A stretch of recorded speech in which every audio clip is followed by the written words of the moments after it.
ഈശോ മിശിഹായ്ക്ക് സ്തുതിയായിരിക്കട്ടെ. സെപ്റ്റംബർ 5 വിശുദ്ധ മദർ തെരേസ. ജീവിച്ചിരിക്കുമ്പോൾ തന്നെ വിശുദ്ധ എന്ന ജനങ്ങൾ വിളിച്ചു തുടങ്ങിയ ഇന്ത്യയുടെ പ്രിയപ്പെട്ട മദർ തെരേസയുടെ ഓർമ്മ തിരുനാൾ ദിവസമാണിന്ന്.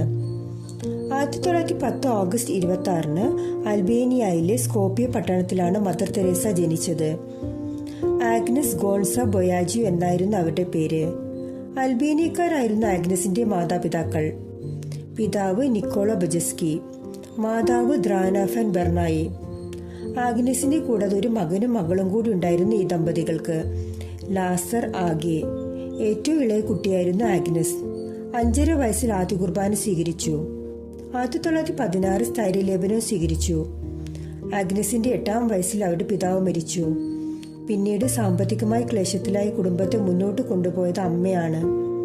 തുന്നൽ ജോലികൾ ചെയ്താണ് ആഗ്നസിനെയും മൂത്ത 2 കുട്ടികളെ അമ്മ വളർത്തിയത്. ആഗ്നസിനെ മദർ തെരേസയാക്കി രൂപാന്തരപ്പെടുത്തിയതിൽ ഈ അമ്മയുടെ സഹനങ്ങൾക്ക് വലിയ പങ്കുണ്ട്. ചെറിയ കുട്ടിയായിരുന്നപ്പോൾ തന്നെ ആഗ്നസ് പള്ളിയിൽ ധാരാളം സമയം ചെലവഴിക്കുമായിരുന്നു. ബാല്യകാലത്ത് മിഷണറിമാരുടെയും മറ്റും പ്രവർത്തനങ്ങളെക്കുറിച്ചുള്ള കഥകൾ കേൾക്കാൻ ആഗ്നസ് അതീവ താല്പര്യം പ്രകടിപ്പിച്ചിരുന്നു. ഇന്ത്യയെക്കുറിച്ച് അറിയുന്നത് പോലും സ്കൂളിൽ പഠിക്കുന്ന കാലത്ത് ഇന്ത്യയിൽ ചാരിറ്റി പ്രവർത്തനത്തിന് പോയ ഒരു പുരോഹിതന്റെ കത്തിൽ നിന്നുമാണ്. ഏഷ്യയിലെ വളരെ ദരിദ്രമായ ഒരു ഉപഭൂഖണ്ഡമാണ് ഇന്ത്യ എന്ന് മാത്രമേ ആഗ്നസ് അന്ന് മനസ്സിലാക്കിയുള്ളൂ. ബംഗാളിലെ പാവപ്പെട്ട ജനങ്ങളെക്കുറിച്ചും അവിടുത്തെ ജാതി സമ്പ്രദായത്തെക്കുറിച്ചും ആ കത്തിൽ നിന്നും ആഗ്നസിന് ഏകദേശ രൂപം ലഭിച്ചിരുന്നു. ഇന്ത്യയിൽ ചാരിറ്റി പ്രവർത്തനത്തിന് പോകാൻ ആ കൊച്ചുമിടിക്ക് ആഗ്രഹിച്ചു. 18-ാം വയസ്സിൽ മിഷണറി ആകുവാനുള്ള അതിയായ ആഗ്രഹമാണ് ആഗ്നസിനെ വീട് വിട്ടിറങ്ങുവാൻ പ്രേരിപ്പിച്ചത്. 1928 സെപ്റ്റംബറിൽ അയർലൻഡിലെ സിസ്റ്റേഴ്സ് ഓഫ് ലൊറേറ്റോ എന്ന സന്യാസി സമൂഹത്തിൽ അവർ ചേർന്നു. അങ്ങനെ 1929 അവർ ഭാരതത്തിലെത്തി. കൊൽക്കത്തയിലുള്ള ലൊറേറ്റോ സന്യാസി സമൂഹത്തിലാണ് അവർ തന്റെ പഠനം പൂർത്തിയാക്കിയത്. 1931 മെയ് 24 അവർ സഭാവസ്ത്രം സ്വീകരിച്ചു. വ്രതവാഗ്ദാനം നടത്തിയ ആഗ്നസ് സിസ്റ്റർ മേരി തെരേസ എന്ന പേര് സ്വീകരിച്ചു. ലിസ്യൂവിലെ വിശുദ്ധ തെരേസയുടെ പേരിൽ നിന്നുമാണ് ഈ നാമം അവർ സ്വീകരിച്ചത്. കിഴക്കൻ കൊൽക്കത്തയിലെ ലൊറേറ്റോ കോൺവെന്റ് സ്കൂളിൽ തെരേസ അധ്യാപികയെ പ്രവേശിച്ചു. 1937 മെയ് 14 സിസ്റ്റർ തെരേസ നിത്യവ്രതം സ്വീകരിച്ചു. അധ്യാപക വൃത്തിയിൽ മദർ സംതൃപ്തിയായിരുന്നെങ്കിലും കൊൽക്കത്തയിൽ തനിക്ക് ചുറ്റും നിറഞ്ഞു നിന്ന ദരിദ്ര ജീവിതങ്ങൾ അവരുടെ മനസ്സിനെ അസ്വസ്ഥമാക്കി. ഒരു വശത്ത് സമ്പന്നരുടെയും അധികാരി വർഗങ്ങളുടെ ആർഭാടങ്ങളും മറുവശത്ത് ദരിദ്രരുടെയും ആലംബഹീനരുടെയും കഠിനയാതനകളും കൂടിച്ചേർന്നതായിരുന്നു കൊൽക്കത്ത നഗരം. 1942 ബംഗാളിലുണ്ടായ ഭക്ഷ്യക്ഷാമവും 2-ാം ലോക മഹായുദ്ധവും അതിനുശേഷം നടന്ന ഹിന്ദു മുസ്ലിം സംഘർഷങ്ങളും കലാപങ്ങളും കൊൽക്കത്ത നഗരത്തെ ശരിക്കും ഒരു നരകമാക്കി. തെരുവുകളിൽ അലയാനായി ഉപേക്ഷിക്കപ്പെട്ട കുഞ്ഞുങ്ങളും പട്ടിണി പാവങ്ങളും രോഗികളും എത്തി. ഇതിനിടെ 1944 സെന്റ് മേരീസ് സ്കൂളിന്റെ പ്രിൻസിപ്പലായി സിസ്റ്റർ തെരേസയ്ക്ക് സ്ഥാനക്കയറ്റം ലഭിച്ചു. 1946 സെപ്റ്റംബർ 10 വാർഷിക ധ്യാനത്തിന് പങ്കെടുക്കാൻ കൊൽക്കത്തയിൽ നിന്ന് ഡാർജിലിംഗിലേക്കുള്ള ട്രെയിൻ യാത്ര സിസ്റ്റർ തെരേസയുടെ സന്യാസി ജീവിതത്തിലെ നിർണായകമായ വഴിത്തിരിവായി മാറി. ആ യാത്രക്കിടയിൽ കൺമുൻപിൽ തെളിഞ്ഞ ദൃശ്യങ്ങൾ അവരുടെ മനസ്സിനെ വല്ലാതെ അലട്ടി. റിക്ഷ വലിച്ച് ചുമച്ചു നീങ്ങുന്ന എല്ലിൻ കോലങ്ങളും കുഷ്ഠം ബാധിച്ച് അംഗഭംഗരായി വഴിയിൽ കിടക്കുന്നവരും ഭിക്ഷയാചിക്കുന്ന സ്ത്രീകളും കുഞ്ഞുങ്ങളും. ഇവരും ദൈവത്തിന്റെ മക്കൾ തന്നെയാണ്. ഇവർക്ക് വേണ്ടി ജീവിക്കാനാണ് താൻ തിരഞ്ഞെടുക്കപ്പെട്ടതെന്ന ഉൾവിളി സിസ്റ്ററിൽ ഉണ്ടായി. ധ്യാനം കഴിഞ്ഞ് കൊൽക്കത്തയിൽ തിരിച്ചെത്തിയ ഉടൻ സിസ്റ്റർ തെരേസ പാവങ്ങളുടെ ഇടയിൽ ജീവിക്കാനുള്ള തന്റെ ആഗ്രഹം സഭ അധികാരികളെ അറിയിച്ചു. ആദ്യമൊന്നും അനുവാദം ലഭിച്ചില്ല. ലൊറേറ്റോ മഠത്തിൽ നിന്ന് 1 വർഷത്തേക്ക് വിടുതൽ അനുവദിച്ചുകൊണ്ടുള്ള അറിയിപ്പ് 1947 ജൂലൈയിൽ കിട്ടി. അപ്പോൾ സിസ്റ്റർ തെരേസയ്ക്ക് പ്രായം 38. തന്റെ ഭാവി പ്രവർത്തനങ്ങളുടെ തയ്യാറെടുപ്പുകളുടെ ഭാഗമായി പാറ്റ്നയിൽ മെഡിക്കൽ മിഷൻ സിസ്റ്റർമാരുടെ അടുക്കൽ പോയി നഴ്സിംഗും പ്രഥമ ശുശ്രൂഷയും മരുന്നുകളുടെ ഉപയോഗവും പോഷകാഹാര ക്രമവും പഠിച്ചു. കൊൽക്കത്തയിൽ തിരിച്ചെത്തിയ സിസ്റ്റർ മോത്തിജിൻ ചേരി പ്രദേശത്താണ് സേവനത്തിന്റെ പുതിയ അധ്യായം തുറക്കം കുറിച്ചത്. ലൊറേറ്റോ സഭയുടെ തിരുവസ്ത്രങ്ങൾ അഴിച്ചുവെച്ച് കൊൽക്കത്ത നഗരസഭയിലെ ശുചീകരണ തൊഴിലാളികളുടെ വേഷം മദർ സ്വീകരിച്ചു. നീലക്കരയുള്ള വെള്ള കോട്ടൺ സാരി, അതായിരുന്നു പിന്നീട് മരണം വരെ മദറിൻ്റെ വേഷം. 1948 മുതൽ മദർ പാവങ്ങൾക്കിടയിലുള്ള തൻ്റെ പ്രവർത്തനം ആരംഭിച്ചു. എല്ലാ ദിവസവും മരുന്നും ഭക്ഷണവുമായി ചേരികളിൽ പോയി അവിടുത്തെ കുട്ടികളെ അക്ഷരവും ശുചിത്വവും പഠിപ്പിച്ചു. അധ്യാപനം കഴിഞ്ഞാൽ ചേരികളിലെ കുഷ്ഠരോഗികളുടെ വ്രണങ്ങൾ വൃത്തിയാക്കി മരുന്ന് വെച്ച് കിട്ടി. കുഷ്ഠരോഗികളും മാനസിക രോഗികളും ഉടുതുണിയില്ലാത്തവരും ഉൾപ്പെട്ട ഭൂമിയിലെ നരകമായിരുന്നു അവിടെ. അവരെ മദർ ശുചിത്വ ശീലങ്ങൾ പഠിപ്പിച്ചു. ഇതിനിടെ സിസ്റ്റർ തെരേസ ഇന്ത്യൻ പൗരത്വം സ്വീകരിച്ചു. സെന്റ് മേരീസ് സ്കൂളിലെ വിദ്യാർത്ഥിയായിരുന്ന സുഭാഷിണി ദാസ് സിസ്റ്ററിന്റെ പ്രവർത്തനങ്ങൾ ആകൃഷ്ടയായി അവരോടൊപ്പം ചേർന്നു. സിസ്റ്ററിന്റെ ആദ്യ ശിഷ്യ. പിന്നീട് അനുയായികളുടെ എണ്ണം വർദ്ധിച്ചു വന്നു. പുതിയ പ്രവർത്തന മേഖലയിൽ ഒട്ടേറെ വിഷമങ്ങൾ മദർ തരണം ചെയ്തു. തുടക്കത്തിൽ ഒരു സ്ഥിര വരുമാനം ഇല്ലായിരുന്നു. താൻ സംരക്ഷണം ഏറ്റെടുക്കുന്നവർക്ക് ഭക്ഷണം നൽകാൻ പലപ്പോഴും മറ്റുള്ളവരുടെ മുമ്പിൽ യാചിക്കേണ്ടതായും വന്നു.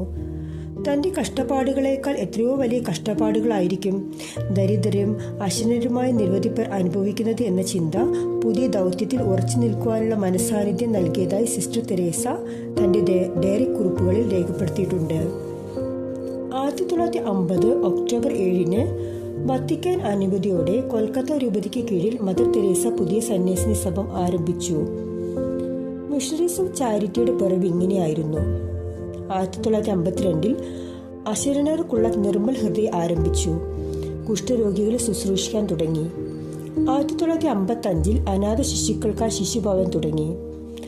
1959 ഈ സമൂഹത്തിന്റെ പ്രവർത്തനം കൊൽക്കത്തയ്ക്ക് പുറത്തേക്ക് വ്യാപിപ്പിച്ചു. 1965 മിഷണറീസ് ഓഫ് ചാരിറ്റിക്ക് പൊന്തിഫിക്കൽ അംഗീകാരം മാർപ്പാപ്പ നൽകുകയും ലോകം മുഴുവൻ ഭവനങ്ങൾ സ്ഥാപിക്കാൻ അനുമതി നൽകുകയും ചെയ്തു. ഇതോടെ ലോകം മുഴുവൻ സഞ്ചരിച്ച് മദർ തെരേസ ജീവകാരുണ്യ പ്രവർത്തനങ്ങൾ ആരംഭിച്ചു. ലോകത്തിന്റെ പല ഭാഗത്തും സന്യാസിനി മഠം മദർ സ്ഥാപിച്ചു. പല രാജ്യങ്ങളിൽ നിന്നും മദറിന് സഹായ ഹസ്തങ്ങൾ ലഭിച്ചു. മദറിന്റെയും മിഷണറീസ് ഓഫ് ചാരിറ്റിയിലെ കന്യാസ്ത്രീകളുടെയും പ്രവർത്തികളാൽ തങ്ങളുടെ മുമ്പിൽ ദൈവത്തിന്റെ മാലാഖമാർ നീലക്കരയുള്ള വെള്ള സാരി ഉടുത്ത് നിൽക്കുന്നത് ദരിദ്രരും കുഷ്ഠരോഗികളും അനാഥരും നേരിൽ കണ്ടു. അവരെല്ലാവരും ആ സ്നേഹത്തിലേക്ക് ചേർത്തെടുക്കപ്പെട്ടു. മദറിന്റെ പ്രവർത്തനങ്ങൾ കണ്ട് ലോകം അമ്പരന്നു പോയി. മനുഷ്യർക്ക് മനുഷ്യരെ ഇത്രമാത്രം സ്നേഹിക്കാൻ കഴിയുമോ എന്ന് എല്ലാവരും ആശ്ചര്യപ്പെട്ടു. പ്രാർത്ഥനയിലും സേവനത്തിലും മാത്രം മനസ്സുവെച്ച് മദറിനെ തേടി പുരസ്കാരങ്ങളുടെ നീണ്ട നിര തന്നെ എത്തി. 1962 ജനുവരി 26 റിപ്പബ്ലിക് ദിനത്തിൽ പത്മശ്രീ നൽകി മദറിനെ ഭാരതം ആദരിച്ചു. ആ വർഷം തന്നെ മാഗ്സസെ അവാർഡും തുടർന്ന് 1972 അന്തർദേശീയ ധാരണയ്ക്കുള്ള നെഹ്റു അവാർഡും ലഭിച്ചു. 1979 ഡിസംബറിൽ മദറിന് ലോക സമാധാനത്തിനുള്ള നൊബേൽ സമ്മാനം ലഭിച്ചു. 1980 ഇന്ത്യയിലെ പരമോന്നത ബഹുമതിയായ ഭാരതരത്നവും 1983 ബ്രിട്ടീഷ് ഗവൺമെന്റിന്റെ പരമോന്നത ബഹുമതിയായ ഓർഡർ ഓഫ് മെറിറ്റ് നൽകി മദറിനെ ആദരിച്ചു. 1985 അമേരിക്കയിലെ ഉന്നത പുരസ്കാരമായ മെഡൽ ഓഫ് ഫ്രീഡം ലഭിച്ചു. 1992 ഭാരത ശിരോമണി അവാർഡ് രാഷ്ട്രപതിയിൽ നിന്ന് സ്വീകരിച്ചു. ഇവ കൂടാതെ വിശ്വപ്രസിദ്ധമായ സർവകലാശാലകളുടെ ഓണററി ഡോക്ടറേറ്റ് ബിരുദങ്ങളും ലഭിച്ചിട്ടുണ്ട്. 1996 അമേരിക്ക ഓണററി സിറ്റിസൺഷിപ്പ് നൽകി മദറിനെ ആദരിച്ചു. 1997 മാർച്ച് 13 മിഷണറീസ് ഓഫ് ചാരിറ്റിയുടെ എല്ലാ ചുമതലകളിൽ നിന്നും മദർ പടിയിറങ്ങി. അതേ വർഷം സെപ്റ്റംബർ 5 87 വയസ്സിൽ കൊൽക്കത്തയിൽ വെച്ച് സ്വർഗീയനാഥന്റെ സന്നിധിയിലേക്ക് മദർ വിളിക്കപ്പെട്ടു. ഭാരതത്തിന്റെ മതേതര സമൂഹത്തിന്റെയും വിശ്വാസ സമൂഹത്തിന്റെയും കണ്ണുകളിൽ നിന്നും തോരാത്ത കണ്ണുനീർ പെയ്ത ദിനങ്ങളാണ് പിന്നീട് നടന്നത്. ലോക നേതാക്കൾ മദർ തെരേസയ്ക്ക് അന്തിമോപചാരം അർപ്പിക്കാൻ ഭാരതത്തിലേക്ക് എത്തി. ഭാരത സർക്കാർ നേരിട്ടാണ് മദർ തെരേസയുടെ സംസ്കാര ചടങ്ങുകൾ നടത്തിയത്. പ്രൗഢഗംഭീരമായി മദർ തെരേസയുടെ ശരീരം ഒരു കാരിയറിൽ ആയിരുന്നു വിലാപയാത്രയെ കൊണ്ടുപോയത്. ഈ വാഹനം ഇതിനു മുന്നേ ഒരിക്കൽ മാത്രമേ ഉപയോഗിച്ചിട്ടുള്ളൂ. 1948 മഹാത്മാഗാന്ധി വെടിയേറ്റ് മരിച്ചപ്പോൾ വിലാപയാത്ര കണ്ടവർക്കൊക്കെ മദർ ഇന്ത്യക്ക് എത്ര പ്രിയപ്പെട്ടതായിരുന്നു എന്ന് ഓർമ്മിക്കപ്പെടുന്നു. Mother house of missionaries of ചാരിറ്റിയിലാണ് മദർ തെരേസയെ അടക്കം ചെയ്തത്. അവിടം ഒരു തീർത്ഥാടന കേന്ദ്രമാക്കാൻ അധിക സമയം വേണ്ടി വന്നില്ല. വിശുദ്ധ പദവിയിലേക്ക് ഉയർത്തുന്നതിനായിട്ടുള്ള നടപടികൾ സാധാരണയായി 5 വർഷത്തിന് ശേഷമാണ് നടത്തുന്നത്. എന്നാൽ മദർ തെരേസയുടെ കാര്യത്തിൽ ജോൺ പോൾ 2 മാർപ്പാപ്പ പ്രത്യേക ഇളവുകൾ നൽകാൻ തീരുമാനിച്ചു. 2003 ഒക്ടോബർ 19 ജോൺ പോൾ രണ്ടാമൻ മാർപ്പാപ്പ മദറിനെ വാഴ്ത്തപ്പെട്ടവളായി പ്രഖ്യാപിച്ചു. മോണിക്ക ബർസ എന്ന സ്ത്രീയുടെ വയറ്റിലെ ട്യൂമർ മദറിന്റെ മധ്യസ്ഥതയിൽ സൗഖ്യമായതിനാൽ മദറിനെ വാഴ്ത്തപ്പെട്ടവളുടെ ഗണത്തിലേക്ക് ഉയർത്തിയത്. 2015 ഡിസംബറിൽ ബ്രസീലിൽ ഒരു വ്യക്തിയുടെ തലച്ചോറിലെ ട്യൂമർ മദറിന്റെ മധ്യസ്ഥതയിൽ സൗഖ്യം ലഭിച്ചതിനെ തുടർന്ന് 2016 സെപ്റ്റംബർ 4 വത്തിക്കാനിൽ തടിച്ചുകൂടിയ 10 ലക്ഷം വിശ്വാസികളെ സാക്ഷിയാക്കി ഫ്രാൻസിസ് മാർപ്പാപ്പ മദർ തെരേസയെ വിശുദ്ധയായി പ്രഖ്യാപിച്ചു. കത്തോലിക്ക സഭ എല്ലാ വർഷവും സെപ്റ്റംബർ 5 മദർ തെരേസയുടെ തിരുനാൾ ആഘോഷിക്കുന്നു. ഈ എളിയവര് ഒരുവനെ നിങ്ങൾ ചെയ്തു കൊടുത്തപ്പോൾ എനിക്ക് തന്നെയാണ് ചെയ്തു തന്നത് എന്ന് അങ്ങയുടെ തിരുവചനം ജീവിതത്തിൽ ഏറ്റുവാങ്ങിയ വിശുദ്ധ മദർ തെരേസയെ പോലെ ദൈവസ്നേഹത്തിന്റെയും പരസ്നേഹത്തിന്റെയും ജീവിത സാക്ഷ്യത്തിലൂടെ അങ്ങയെ മഹത്വപ്പെടുത്തുവാൻ ഞങ്ങളെയും ഞങ്ങളുടെ കുടുംബാംഗങ്ങളെയും അനുഗ്രഹിക്കണമേ.